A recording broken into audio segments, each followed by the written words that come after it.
विश्वास कमजोर होना। दूर अज्ञान के हो अंधेरे, तू हमें ज्ञान की रोशनी दे। हर बुराई से बचते रहे हम, जितनी भी दे भली जिंदगी दे। बैर होना किसी का किसी से, भावना मन में बदले की होना। हम चले नेक रास्ते पे, हमसे भूल कर भी कोई भूल होना। इतनी शक्ति हमें देना दाता, मन का विश्वास कमजोर होना। हम न सोचे हमें क्या मिला है, हम ये सोचे किया क्या है अर्पण। फूल खुशियों के बांटे सभी को, सबका जीवन ही बन जाए मधुबन। अपनी करुणा का जल तू बहा के, कर दे पावन हर एक मन का कोना। हम चले नेक रास्ते पे, हमसे भूल कर भी कोई भूल होना। इतनी शक्ति हमें देना दाता, मन का विश्वास कमजोर होना। Good morning. आज साल 2020 का आखिरी दिन है, तो नए साल में आइए हम ये प्रण लेते हैं कि forget about competitors, just focus on your goals. प्रतिस्पर्धियों को भूल जाएं, केवल अपने लक्ष्य पे ध्यान लगाएं। क्योंकि अपने प्रतिस्पर्धी और मुश्किलें हमें तभी दिखाई देते हैं जब हमारा ध्यान अपने लक्ष्य पे नहीं होता। इसलिए किसी को भी ना देके सिर्फ अपने लक्ष्य पे ध्यान लगाएं। सफलता निश्चय ही आपके कदम चूमेगी। Have a good day. Thank you. सुप्रभात। आज का हमारा शब्द है आइडेंटिकल। IDENTICAL।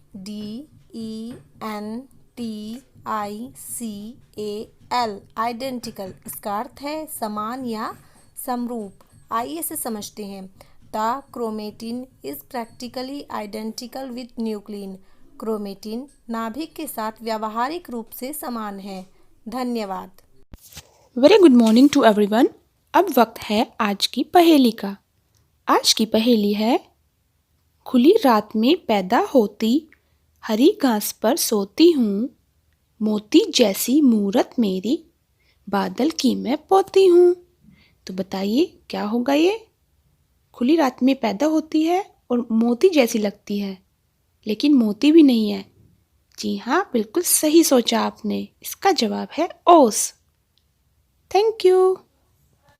सुप्रभात। मैं उपस्थित हूँ आज यानी 31 दिसंबर के इतिहास के साथ। 1600 में आज ही के दिन ब्रिटिश ईस्ट इंडिया कंपनी की स्थापना हुई और 31 दिसंबर 1827 में आज ही के दिन ब्रिटेन के आविष्कारक जॉन वॉकर ने माचिस का आविष्कार किया। गुजरा हुआ वर्ष कुछ हमको नए अनुभव देकर गया है और आने वाला वर्ष भी कुछ नए और मंगल अनुभव देकर जाएगा। ऐसी शुभकामनाओं के साथ धन्यवाद। नमस्कार। मिशन अभ्युदय प्रार्थना सभा के अंतर्गत हम सभी मिशन अभ्युदय टीम कर रहे हैं नए साल का स्वागत। साल 2020 खत्म होने ही वाला है। इसके साथ ही 2021 के आगमन का काउंटडाउन शुरू हो चुका है। नए साल के आगाज का उत्साह भारत में ही नहीं पूरी दुनिया में देखने को मिलता है। हर कोई नए साल का स्वागत अपने अपने तरीके से करता है। इस दिन लोग अपनों को नए साल की शुभकामनाएं देते हैं और नए साल के लिए अपने नए लक्ष्य तय करते हैं। हम सब एक नई किताब खोलेंगे, इसके सभी पेज खाली हैं। हम इन पेजों पर शब्द लिखेंगे। इस किताब का नाम है मौका और इसका पहला चैप्टर है नए साल का दिन। वेलकम 2021। धन्यवाद। नमस्कार। अब चलते हैं आज की प्रश्नोत्तरी यानी क्विज की तरफ। आज के क्विज का टॉपिक है हमारा शरीर। बच्चों, आज का पहला प्रश्न है, हमारे शरीर की सबसे बड़ी हड्डी कौन सी है? तो हमारे शरीर की सबसे बड़ी हड्डी का नाम फीमर है। ये हड्डी हमारे शरीर के जांघ के हिस्से में पाई जाती है। ये हमारे शरीर की सबसे बड़ी हड्डी होती है जो कि बहुत ही मजबूत और शक्तिशाली होती है। दूसरा प्रश्न है सबसे छोटी हड्डी। हमारे शरीर की सबसे छोटी हड्डी कौन सी है? तो हमारे शरीर की सबसे छोटी हड्डी का नाम है स्टेपिस। स्टेपिस ये हमारे कान में पाई जाती है और हमारे पूरे शरीर में सबसे छोटी होती है। तीसरा प्रश्न है, हमारे शरीर का सबसे बड़ा अंग कौन सा है? इसे हम दो तरह से समझ सकते हैं, एक बाहरी अंग और एक अंदरूनी अंग। बाहरी अंग में हमारी सबसे बड़ा अंग होता है त्वचा और अंदरूनी अंग में हमारा सबसे बड़ा अंग होता है लीवर यानी कि यकृत। चौथा प्रश्न है सबसे व्यस्त अंग। हमारे शरीर का सबसे व्यस्त अंग हृदय है। हृदय 24 घंटे काम करता है, इसलिए ये हमारे शरीर का सबसे व्यस्त अंग कहलाता है। अब पांचवा प्रश्न, हमारे शरीर की सबसे बड़ी कोशिका का नाम क्या है? तो इसका उत्तर है, हमारे शरीर की सबसे बड़ी कोशिका तंत्रिका कोशिका है जिसका नाम न्यूरॉन है। न्यूरॉन का काम है मस्तिष्क से संदेशों का आदान प्रदान करना। धन्यवाद। गुड मॉर्निंग बच्चों, कल से नए साल यानी 2021 की शुरुआत होने जा रही है, तो चलिए इस प्यारे से बाल गीत के साथ हम नए साल का स्वागत करें। नए वर्ष में नई पहल हो, कठिन जिंदगी और सरल हो, अनसुलझी जो रही पहेली अब शायद उसका भी हल हो। नए वर्ष में नई पहल हो, कठिन जिंदगी और सरल हो, अनसुलझी जो रही पहेली अब शायद उसका भी हल हो। जो चलता है वक्त देखकर आगे जाकर वही सफल हो। नए वर्ष में नई पहल हो, कठिन जिंदगी और सरल हो, अनसुलझी जो रही पहेली अब शायद उसका भी हल हो। जो चलता है वक्त देखकर आगे जाकर वही सफल हो।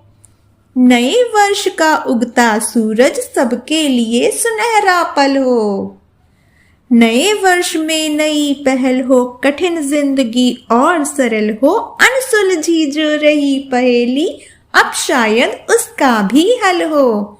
जो चलता है वक्त देखकर आगे जाकर वही सफल हो। नए वर्ष का उगता सूरज सबके लिए सुनहरा पल हो। Thank you. नमस्कार। बाल कहानी हम गुस्से में चिल्लाते क्यों हैं। एक बार एक संत अपने शिष्यों के साथ बैठे थे। अचानक उन्होंने सभी शिष्यों से एक सवाल पूछा, बताओ जब दो लोग एक दूसरे पर गुस्सा करते हैं तो ज़ोर ज़ोर से चिल्लाते क्यों हैं। शिष्यों ने कुछ देर सोचा और एक ने उत्तर दिया, हम अपनी शांति खो चुके होते हैं इसलिए चिल्लाने लगते हैं। संत ने मुस्कुराते हुए कहा, दोनों लोग एक दूसरे के काफ़ी करीब होते हैं तो फिर धीरे धीरे भी तो बात कर सकते हैं। आखिर वह चिल्लाते क्यों हैं। कुछ और शिष्यों ने भी जवाब दिया, लेकिन संत संतुष्ट नहीं हुए और उन्होंने खुद उत्तर देना शुरू किया। वह बोले, जब दो लोग एक दूसरे से नाराज़ होते हैं तो उनके दिलों में दूरियां बहुत बढ़ जाती हैं। जब दूरियां बढ़ जाएं तो आवाज़ को पहुंचाने के लिए उसका तेज होना ज़रूरी है। दूरियां जितनी ज़्यादा होंगी उतनी तेज चिल्लाना पड़ेगा। दिलों की यह दूरियां ही दो गुस्साए लोगों को चिल्लाने पर मजबूर कर देती हैं। जब दो लोगों में प्रेम होता है तो वह एक दूसरे से बड़े आराम से और धीरे धीरे बात करते हैं। प्रेम दिलों को करीब लाता है और करीब तक आवाज़ पहुंचाने के लिए चिल्लाने की ज़रूरत नहीं। जब दो लोगों में प्रेम और भी प्रगाढ़ हो जाता है तो वह खुसफुसाकर भी एक दूसरे तक अपनी बात पहुंचा लेते हैं। इसके बाद प्रेम की एक अवस्था यह भी आती है कि फुसफुसाने की जरूरत भी नहीं पड़ती। एक दूसरे की आंख में देखकर ही समझ आता है कि क्या कहा जा रहा है। शिष्यों की तरफ देखते हुए संत बोले, अब जब भी कभी बहस करें तो दिलों की दूरियों को न बढ़ने दें। शांत चित्त और धीमी आवाज़ में बात करें। ध्यान रखें कि कहीं दूरियां इतनी न बढ़ जाएं कि वापस आना ही मुमकिन न हो। धन्यवाद। सुप्रभात, मैं प्रेम वर्मा। आज मोटिवेट योर सेल्फ का विषय है न्यूनतम सुधारों की कार्य योजना, वर्ष 2020 का अंतिम संदेश। आज आप सभी इस पल को एंजॉय कर रहे होंगे और आने वाले साल का बेसब्री से इंतजार कर रहे होंगे। इन अंतिम क्षणों में कुछ मजेदार चीजें साझा करना चाहूंगा। एक बार एक बड़े विश्व चैंपियन टेनिस खिलाड़ी से टीवी इंटरव्यू में पूछा गया कि आपकी इस स्फूर्ति और स्टेमिना का राज क्या है। हमारे दर्शक यह जानना चाहते हैं कि आप क्या खाते हैं जिससे आप जल्दी थकते नहीं। खिलाड़ी ने उत्तर दिया, केला। लोग तो अंदाजा लगा रहे थे कि कोई विशेष महंगी दुर्लभ चीज बताएंगे, लेकिन ये क्या, केला? शायद यही हमारे विभाग में भी हो रहा है। बहुत से शिक्षक बहुत सरल और साधारण से बदलाव करके थोड़े से ढर्रे में परिवर्तन करके बड़े बड़े लक्ष्य हासिल कर रहे हैं। उनके छात्रों के अधिगम स्तर में वृद्धि हो रही है, ठहराव बढ़ रहा है, वो ज़्यादा सिखा पा रहे हैं। बड़ी सफलता का सीक्रेट हमेशा बहुत छोटा सा होता है, सिस्टम प्लानिंग एंड एग्जीक्यूशन। ढर्रा बदलिए, सिस्टम ठीक कीजिए, प्लान बनाइए और उसे लागू करिए, सब संभव है। इस नए साल के लिए कुछ न्यूनतम लक्ष्य हम सभी अपने विद्यालय के लिए तय करें और जितना संभव हो करके दिखाएं। यहाँ पर बहुत से लोग ये भी कहेंगे वो तो इससे ज़्यादा करते हैं, पर केवल उनके करने से सूरत नहीं बदलेगी। सब बेहतर करें और अपना आम प्राथमिक विद्यालय खास और बेहतरीन विद्यालय में परिवर्तित कर डालें। अपने विद्यालय की मॉर्निंग असेंबली को रेगुलर, बेहतर और रोचक बनाएं। हर कक्ष में अधिक से अधिक विषय आधारित चार्ट लगाएं। महीने में कम से कम एक बार हर कक्षा में एक कंपटीशन करवाएं। प्रतिदिन अपने विद्यालय के हर कक्ष में कम से कम एक बार अवश्य जाएं और बच्चों से उनका हाल पूछें, उनकी समस्याएं पूछें, उनसे सवाल पूछने को कहें और खुद उनका जवाब देने का प्रयास करें। कम से कम किसी एक PLC यानी प्रोफेशनल लर्निंग कम्युनिटी ग्रुप से पूरी गंभीरता से जुड़ें, जहां शिक्षक विद्यालय गतिविधियों के संबंध में शिक्षण सामग्री और शिक्षण विधियां साझा करते हों। आप सभी को नव वर्ष 2021 की अनेक बधाइयाँ। सभी साथियों को संजीव शर्मा का प्रणाम। आप देख रहे हैं प्रेरणा सूची आधारित लर्निंग आउटकम से जुड़ा हुआ कार्यक्रम, जिसमें प्रतिदिन हम किसी एक लर्निंग आउटकम को लेकर गतिविधि के बारे में बात करते हैं। आज हम बात करने वाले हैं कक्षा 4 के गणित विषय के एलो कोड M416 अर्थात 416 के बारे में, जिसका विषय है सामान्य गणित एवं डेटा संधारण। आज हम इस लर्निंग आउटकम में कैलेंडर के प्रयोग के बारे में बात करने वाले हैं। तो आइए देखते हैं किस प्रकार की गतिविधि हम इसके लिए करा सकते हैं। यहाँ दी गई गतिविधि एक उदाहरण मात्र है। शिक्षक ऐसी ही अन्य गतिविधियाँ अपनी शिक्षण योजनाओं के लिए तैयार कर सकते हैं। आज की गतिविधि के लिए आपको कैलेंडर का प्रयोग करना है। छात्रों के समक्ष कैलेंडर इस प्रकार से रखें कि उनको 12 महीने स्पष्ट एक साथ दिखाई दें। अब छात्रों से प्रश्न करें कि आपका हैप्पी बर्थडे कब होता है, और जब पूरी कक्षा से यह प्रश्न किया जाएगा तो यह अवश्य नोट करें, जिन छात्रों का बर्थडे जिस माह है उनको लेकर एक समूह बना दें और प्रत्येक छोटे समूह में उस माह का कैलेंडर दे दें और उनसे कहें कि आप अपने जन्मदिन की तारीख पर गोला बनाओ।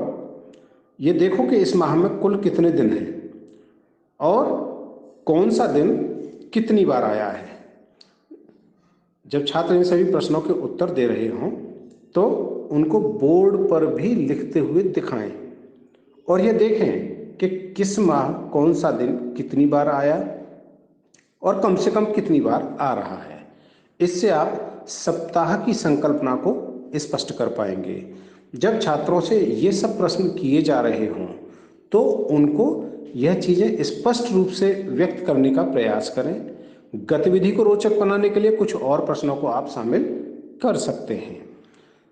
तो यहाँ बच्चों को सिखाने के लिए आपकी सक्रिय भागीदारी की बहुत अधिक आवश्यकता है। कराते रहें गतिविधि और हासिल करें प्रेरणा लक्ष्यों को। हम बनाएंगे प्रेरक प्रदेश उत्तर प्रदेश। जय हिंद, जय शिक्षा।